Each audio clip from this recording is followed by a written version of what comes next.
আমার কাজের কোনো অভাব নেই। শুনলে? অভিনবের কণ্ঠস্বর শুনে রাজীবও অবাক হয়ে গেল। অভিনব শার্মিলার কাছে এগিয়ে এসে বলল, আমি যদি একটা ভালো জব পাই তাহলে কি আপনি আমাকে একটা সুযোগ দেবেন প্রমাণ করার যে আমি অনন্যাকে বিয়ে করার যোগ্য? আরে দেখো কি কনফিডেন্স ইয়ার। এমন কনফিডেন্সকে দূরে ছুঁড়ে ফেলো। আর জব বলতে আমি কাল থেকে কোনো পার্কিংয়ে বসে গাড়ির রিসিট দেওয়ার কথা বলছি না। আমি বলছি একটা প্রপার জব, একটা রিয়েল জব, একটা হাই স্টেটাস জব। আর যদি তুমি কালকের মধ্যে এমন একটা জব পাও তাহলে আমি হয়তো তোমার কথাটা ভাববো।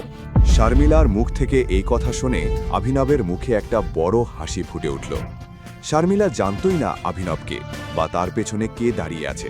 সে হাসি মুখে মাথা নাড়ল আর বাড়ির ভিতরের দিকে এগিয়ে গেল।